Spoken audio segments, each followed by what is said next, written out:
So welcome to today's class. अभी तक हमने जितना पढ़ा है that is photoelectric effect, उसका डिटेल स्टडी और उसके बाद फोटोन। हमने फोटोन के बारे में भी पढ़ा, what are the basic features of photon. तो आज शुरू में जो हम डिस्कस करने जा रहे हैं in very short the dual nature of radiation. Radiation का डुअल नेचर ऑलरेडी हमने बताया है फोटोन के बारे में, वेव के बारे में। फिर भी एक रिकैपिचुलेट और समराइज करते हैं, फिर हम जाएंगे हमारे नेक्स्ट टॉपिक में। तो पहले ही ये बताना बहुत ज़रूरी है, ये बात है कि द फेनोमेनन लाइक इंटरफेरेंस, जो हम अभी पढ़ चुके हैं पिछले चैप्टर में, इंटरफेरेंस, डिफ्रैक्शन एंड पोलराइजेशन, इन तीनों फेनोमेनन को अगर हम देखेंगे जो लाइट एग्जिबिट करते हैं, इन तीनों फेनोमेनन को जब एक्सप्लेनेशन किया गया था with the help of wave theory, जिसका शुरुआत हुआ था हाइगेंस के वेव थ्योरी से। तो वेव थ्योरी से इन तीनों इंसिडेंट को सुइटेबली एक्सप्लेन किया गया था। उसके बाद अगर हम देखेंगे कि और दो इवेंट, जिसमें नंबर 1 में आते हैं photo electric effect, photo electric effect, and number 2 में आता है कॉम्पटन इफेक्ट। ये जो दो इवेंट है, ये जो हमारा वेव थ्योरी है, वेव थ्योरी इसे एक्सप्लेन करने में नाकाम रहा। तो इसे एक्सप्लेन करने के लिए तब 1900 में पहले मैक्स प्लैंक ने दिया था क्वांटम थ्योरी, जिसे ओल्ड क्वांटम थ्योरी भी कहा जाता है।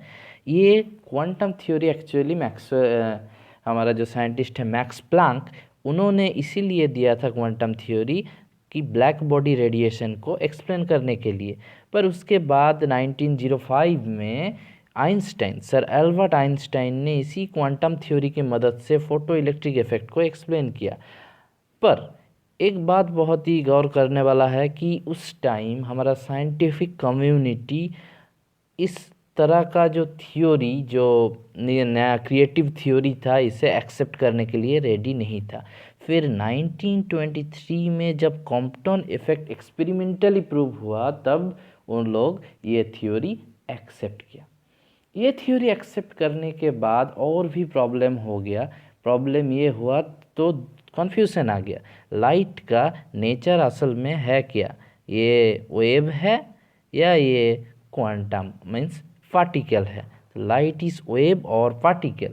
तो इस बात का सॉल्यूशन जब नहीं हुआ, तब सबने ये कंसीडर कर दिया कि लाइट इज़ बोथ, लाइट दोनों ही है। तब ये कंक्लूजन आया कि एक light behaves both as particle and wave, दोनों तरह बिहेव करते हैं। अब it has dual nature, light से थोड़ा और आगे बढ़ा, इलेक्ट्रोमैग्नेटिक रेडिएशन या फिर radiation has dual nature. Radiation का डुअल नेचर है, कभी ये बिहेव करता है एज ए वेव और कभी ये बिहेव करता है एज ए पार्टिकल। तो जब जिससे चाहिए उस हिसाब से लाइट बिहेव करता है और रेडिएशन बिहेव करता है। अब इस बात को ही आगे बढ़ाते हुए हम अपने नेक्स्ट टॉपिक में जाते हैं। तो जब 1923 में कॉम्पटन इफेक्ट डिस्कवर हुआ, लाइट का जो क्वांटम थ्योरी, पार्टिकल थ्योरी आ गया, मैच कर गया, उसमें कोई प्रॉब्लम नहीं हुआ। उसी टाइम 1924 में फ्रेंच फिजिसिस्ट डिव्रॉय, इसे ऐसे लग रहा है कि ये डिव्रॉगली होगा, but it's like D Broglie. तो डी ब्रॉय ने अपना एक बोल्ड हाइपोथेसिस सबके सामने रखा। कैसा हाइपोथेसिस था ये? ना, डी ब्रॉय का हाइपोथेसिस ऐसा था कि any material particle in motion material particle जो है हमारा, जो मोशन में है, in motion should display wave like properties, should display wave like properties, wave की तरह प्रॉपर्टी डिस्प्ले करेगा। अब बात यह है कि उन्होंने ऐसा क्यों कहा, उनके क्या बेसिस थे। और एक बात कहना बहुत ज़रूरी है, आइंस्टाइन और प्लैंक का जो थ्योरी था उसे एक्सेप्ट करने में 20 साल लग गया, पर इस टाइम में 1924 में तब जो साइंटिफिक कम्युनिटी था वो लोग इस तरह का थ्योरी को एक्सेप्ट करने के लिए रेडी था विथ एंथुजियाज्म एंड जील, मतलब बहुत ही उत्साह के साथ ये थ्योरी को, ये जो हाइपोथेसिस था उसे उन्होंने एक्सेप्ट किया। इसके पीछे दो कंसीडरेशन था।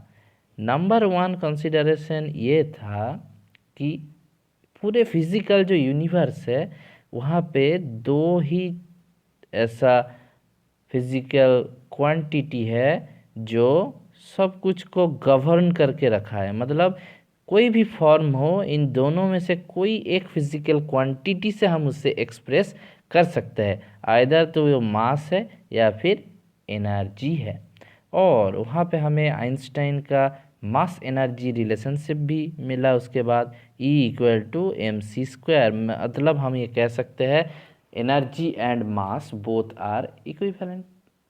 अगर ये दोनों इक्विवेलेंट है so there must be symmetry between matter and radiation. Matter means mass means matter and energy means radiation. तो डी ब्रॉय ने ये कहा कि अगर मास और एनर्जी मीन्स मैटर और रेडिएशन इक्विवेलेंट है तो उन दोनों के बीच कुछ सिमेट्री होना चाहिए। फिर उन्होंने थोड़ा फिलोसॉफिकल एंगल से ये भी कहा कि नेचर लव्स सिमेट्री।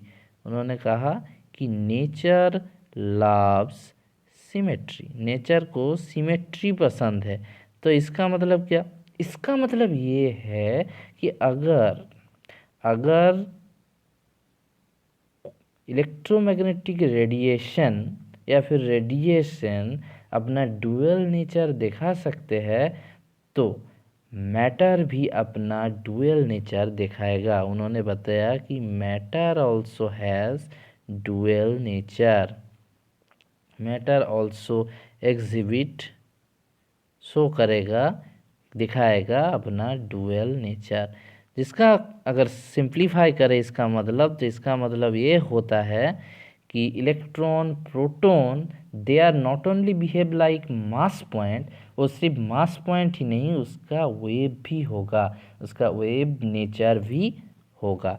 उन्होंने बताया कि इलेक्ट्रॉन प्रोटॉन ये सब पार्टिकल का वेव नेचर भी होगा, इन सब का वेव नेचर भी है, ये उन्होंने बताया। और यहाँ से हम कह सकते हैं कि the waves associated with material particle in motion are called matter wave और डी ब्रॉगली वेव।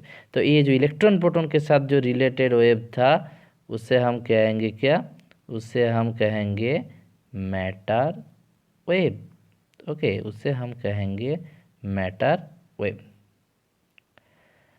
अभी हम देखेंगे कि डी ब्रॉगली का वेव इक्वेशन, उन्होंने एक रिलेशन से, मैथमेटिकल रिलेशन से भी इसे जोड़ा कि मैटर का वेव है।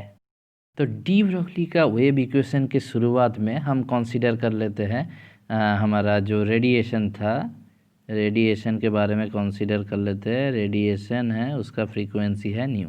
अगर उसका फ्रीक्वेंसी न्यू है तो अकॉर्डिंग टू मैक्स प्लैंक का जो क्वांटम थ्योरी था उसके हिसाब से energy, what is the energy of the radiation, E=h²। अभी हम कंसीडर करते हैं कि हमारा फोटोन एक पार्टिकल है जिसका मास है m। अगर ऐसा हम कंसीडर करें कि फोटोन को एज ए पार्टिकल जिसका मास है m, तो उसका एनर्जी क्या होगा, कितना एनर्जी फोटोन के साथ एसोसिएटेड होगा according to Einstein's mass energy equivalency E=mc²। और इन दोनों इक्वेशन को हम नाम दे देते हैं 1 और 2। तो दोनों इक्वेशन से हमें क्या मिलेगा? दोनों इक्वेशन से हमें ये मिलेगा कि mc² equals to H new, और हम कह सकते हैं mc² equal to H new मतलब c/λ, और ये हम कह सकते हैं एक सी कट गया तो हमें क्या मिलेगा? mc इक्वल्स टू h/λ, ऐसे लिख सकते हैं। या फिर हम लिख सकते हैं क्या? mc मतलब है mass into velocity, mass into velocity मतलब मोमेंटम। तो हम लिख सकते हैं v इक्वल्स टू h/λ, और हम लिख सकते हैं लैम्डा इक्वल्स टू h/p। तो अगर ये एक रेडिएशन के लिए ट्रूथ है, इसका मतलब है लैम्डा है वेवलेंथ ऑफ द रेडिएशन, और p जो है हमारा that is the momentum of the photon. So photon के लिए हमें ये मिल गया कि उसका particle nature and wave nature connected है।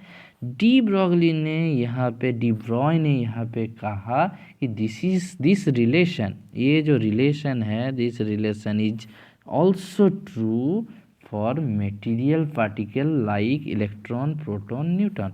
उन्होंने ये बताया कि लैम्डा इक्वल्स टू h/p, ये रिलेशन इलेक्ट्रॉन प्रोटॉन के लिए भी ट्रू है।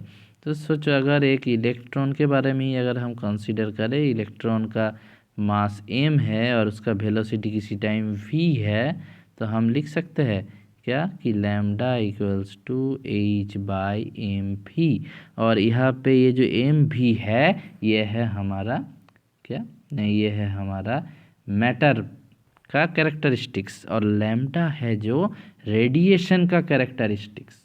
ओके, सो ये दोनों कनेक्टेड है, और ये जो हमारा इक्वेशन मिला lambda equals to p equals to h/mv, number 3, this is the de Broglie's wave equation. ये है डी ब्रॉगली का वेव इक्वेशन। अभी डी ब्रॉगली का वेव इक्वेशन से हमें क्या क्या मिलता है थोड़ा देख लेते हैं। नंबर 1 हमें जो मिल रहा है कि lambda proportional to 1/p, lambda proportional to 1/p, inverse relationship, तो जिसका मोमेंटम जितना कम उसका वेवलेंथ उतना ही बड़ा। नंबर 2 हम ये कह सकते हैं कि अगर v इक्वल्स टू 0 हो जाएगा तो लैम्डा इक्वल्स टू हो जाएगा इनफाइनाइट। लैम्डा इनफाइनाइट मतलब इट इज़ इम्पॉसिबल। तो इसका यही मतलब होता है कि डी ब्रॉगली वेव हमें तभी मिलेगा कि जब v not equal to 0, only then we get matter wave, तभी हमें मैटर वेव मिलेगा, तभी हमें मैटर वेव मिलेगा जब ये रिलेशन होगा v not equal to 0। Okay, number 3, ये पॉइंट बहुत इम्पोर्टेंट है। नंबर 3 ये है कि डी ब्रॉगली वेव पाने के लिए ज़रूरी नहीं कि चार्ज पार्टिकल ही हो। तो इसीलिए हम बोल सकते हैं कि ये जो डी ब्रॉगली वेव है that is not charge related, charge के साथ इसका कोई रिलेशन नहीं है, इसीलिए इसे कह रहे हैं हम मैटर वेव। और एक बात है कि de Broglie wave it is not EM wave, मतलब इलेक्ट्रोमैग्नेटिक वेव नहीं है। क्यों इलेक्ट्रोमैग्नेटिक वेव नहीं है? बिकॉज इलेक्ट्रोमैग्नेटिक वेव तभी हमें मिलता है जब एक्सिलरेटेड चार्ज पार्टिकल के साथ रिलेशन होता है। So EM wave we get from accelerated charge particle, पर मैटर वेव में ऐसा कुछ नहीं, एक्सिलरेशन हो या ना हो, मोशन में रहेगा तो हमें डी ब्रॉगली वेव मिलेगा। तो ये था हमारा आज का जो सब्जेक्ट मैटर कि de Broglie wave, matter wave and उसका wave equation and dual nature of matter. Next day हम इसी बारे में थोड़ा हायर पे और चर्चा करेंगे कि डी ब्रॉगली ने Heisenberg uncertainty, wave packet description इस बारे में, और इलेक्ट्रॉन का वेवलेंथ, डी ब्रॉगली वेवलेंथ क्या होगा और कैसे होगा, ये हम थोड़ा देखेंगे। सो ओके स्टूडेंट्स, अगर वीडियो अच्छा लगा तो लाइक करना और चैनल को सब्सक्राइब करना मत भूलना। ओके, तो नेक्स्ट क्लास में मिलते हैं। Thank you everyone.